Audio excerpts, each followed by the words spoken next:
Today, my bank Clay Thompson, our guests are Nicole Small and Sam Riddle here. We're talking all things politics. All politics is local. The Whitmer campaign, Gretchen Whitmer campaign, has just announced that it has established a selection panel to look into her running mate. Of course, looks as if this is on the heels of my column on Monday that flushed out the Whitmer campaign in terms of who her running mate would be. We've been hearing reports that the campaign might or is considering some other candidates aside from Benny Napoleon. But anyway, we'll get into that later. That's just a little bit of breaking news here on the Detroit News website. Well, one would also think that Gretchen Whitmer would be all over Bill Schuette right now because Bill Schuette is subliminally and not so subliminally shaping the issues for the fall. What's he doing? He's running an ad with Jennifer Granholm as if he's running against Jennifer Granholm, but he isn't. What he's doing is he's conditioning the electorate that a woman is not fit to lead the state because of Granholm's failures. But I don't know why Gretchen Whitmer is not attacking him for creating an alternative reality where the last 8 years of Governor Poison Snyder are swept under a rug as if he didn't exist for the last 8 years. This is a man who poisoned 100,000 people over in Flint, and then his administration lied about it. And then with that, he's also targeting the black community and the so-called Green Party and the Revolutionary Party to say that if you vote for her, you're going to vote for Granholm. So I think that there's a lot of things that he's trying to do with that piece with Granholm as well.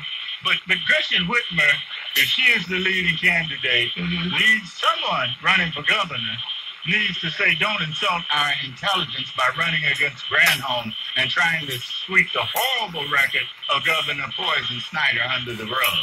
I mean, anybody running for governor is positioned to attack Schuette on that. But if you're also running for governor too, Sam, as a Democratic candidate or whatever, a leading candidate, whatever category you're in, you should have a critique of the Snyder administration. But absolutely. Doesn't have one, though. Well, we haven't even heard her really mention his name that many times. See, the reason we talk about Gretchen Whitmer is because the state is full of leadership in the union movement, and those in the political establishment have anointed Gretchen Whitmer the presumptive Democratic Party nominee for governor. I mean, you got to get the votes, but certainly everything is in place. Who's to say that they really want a Democrat to win? A lot of times, when you take a look at what's going on with this Democratic Party in itself, it looks like they're more aligned with the Republican Party. Where's the agenda that shows that they're really going to support the issues that are crippling the majority of residents across Michigan? What's profound about what you just said, Nicole, is the reality that the Democratic Party does not have an agenda for existing. They don't give people a basis for voting for them. When we look at what just happened in that congressional race in Pennsylvania, for example, a Democrat won by out-Republicaning the Republicans. Well, that's not a Democratic Party that's going to mean a dang thing to the I-75 Florida, Saginaw, Flint, Pontiac, Detroit, or Big Harbor over there. The point I'm making is that the Democratic Party must represent something other than the politics of Donald Trump. Right now, Michigan is a Donald Trump state. He won it.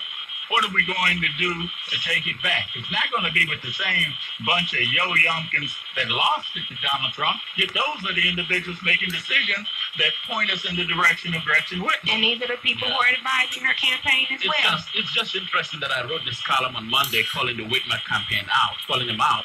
They read you. Yeah, and then on Friday, they announced their steering selection panel when sources actually told me they already had this panel in place. But the Whitmer campaign officially made this panel known. Former Mayor Dennis Archer, Warren Evans are on the panel to select a running mate for Gretchen Whitmer. But she is very slow to come out with her position on a lot of issues and really what's going on in her campaign. Right. So I think that there's some caution there for several different reasons. What that is, I don't know. So I'm surprised to see her respond so quickly. All right, so we have a lot of calls on the line. Let's go to Brenda. Brenda, I know you've been waiting. Question or comment? Well, I appreciate you taking my call. Hi, Sam. Hi, Nicole. Hey, Brenda. I'm downtown. I've been downtown since before 10 o'clock, and there's a plane flying around with a tag on it saying, Duggan never stopped. Crazy. I have a picture of it right here on this phone here. Sam was just talking about it. Yeah, so somebody's big mad, and we should be too. He just did the state of the city, and he didn't mention he was throwing 20,000 people off water again. That's right. So everything's great, except for the people who are real Detroiters. He has a plan to do us in and get us out of the city. And of course, somebody spent a lot of money with that plane. Go ahead, Brenda. Go ahead. And go ahead. I'm listening. With Coleman Young for the 13th Congressional District. But I'm shocked. Nicole was saying about the union. First of all, it has a stranglehold on the Michigan Democratic Party. And it is not serving the rank and file or the people. First of all, how many of them are going to be indicted because of the training centers thing? But also, Duggan is a non-union buster. How do you back a non-union buster?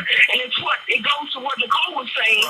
They're just behind a Republican agenda, using blackface to do it. We have to stop that. And also, almost 80% of the people did not vote. Everybody is involved with voter suppression. Not just from Janet Winfrey's office, but from the unions, from labor, and from some of the candidates. They want us not to. If you're shutting off people's water, do they care about elections? They cannot. This is the 70,000 families about to have their water shut off. But that's the way it needs to be. That's the way it needs to be framed. It's 17,000 households. Right. That's more than 17,000 people. Right. And if the unions wanted to do something, I never hear them talking about opening up the union facilities to have a conversation about water shutoffs, neither do any of these mega churches. Exactly. They never open up the churches to that. But why don't you reinvest some of your money into the community and get some of these water stations so people can have access to water? Because obviously you're not going to have a conversation with Mike Duggan and stop these water shutoffs. Impending human disaster. Well, yes, and it's as if the unions and political leadership have adopted that racist ideology of Sheila Cockrell that says if you want water, get a bucket. The river and dip a bucket in it. You don't like that, Sheila. Too bad. It's like that. And nobody challenges her when she comes into the community. She goes right over here on Warren and Woodward, and she has, Citizens for Future or Detroit or whatever, and you have it, and she packs it with black people from the community every time, educating us on what's going on in the community for elections. Now, that's a lot of nerve. And we attend to get a baked piece of chicken. And well, that's the nature of the plantation. That's the nature of the plantation. All right. It's getting real here on Red Line. If you want to cross the red line, just call us and tell us. Just have the facts with you, and we'll have you come on and cross the red line. See, Jesse Hooper is in the house. UAW. Hardcore UAW when the UAW was the UAW. Before it became a company union. Let's go to Rhonda Williams. Rhonda, you've been waiting. A question or comment? I have a comment, and I'm calling in because I'm back at Coleman Young for the U.S. Congressional 13th seat. It's a shame that no one has been appointed. He is the number one person to take over this seat to help the Detroit City people and all our hardships that we are going through right now. Rhonda, how many phone calls have you made for Coleman Young? Rhonda, you made phone calls for Coleman Young? I have made millions of phone calls for Coleman Young Jr. because I'm backing him 100%. He's the best candidate for that seat, period. Mm-hmm. Okay. All right. Thank you so much, Rhonda. Brian, Diet, I'm coming to you shortly. So, the 13th Congressional District. This is, I don't know how to describe it. You have so many candidates in the race, obviously. Where do you think this is headed, Nicole? Let's start off with the fact that I feel like you have candidates that are overlapping with the same audience. But even before that, none of these candidates are even talking about that the seat that they're running for and the people that they claim that they want to represent and be advocates for are going to go without representation for half of the term.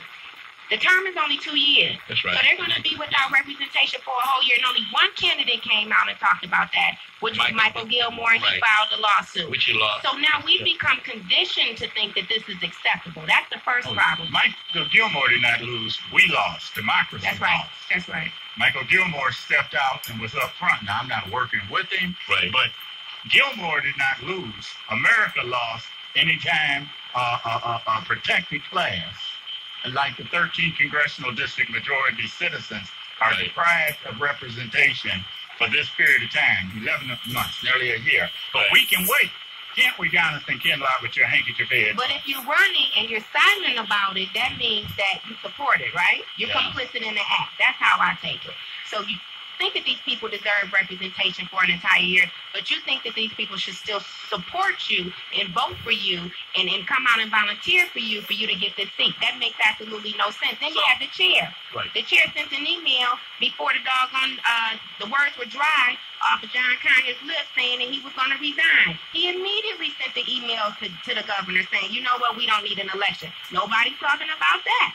So I don't expect too much. So the bottom line is we do have a race, though. There's several candidates in the race. Yeah, but we have to wait till actually they file and see who filed, who even has the requisite ability to get 1,000 signatures. It's 1,000 signatures, That's right? valid. Yeah, that's what I mean. Yeah. And to do that, you have to get at least 1,500, right? Or 1,800. Let's go to Brian now. Brian, do you have a question or comment? Yeah, good show once again. I want to go back to Nicole and Sam's earlier comment.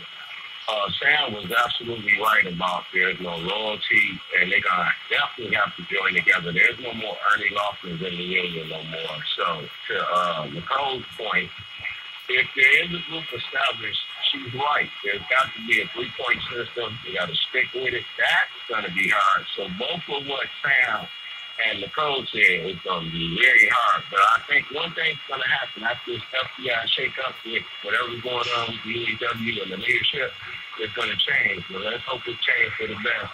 But real good show, Michael, man. And keep the power on, Sam, man. You always tell the truth, man. They may not like how you say it, but you're accurate. And thank you, Michael, man.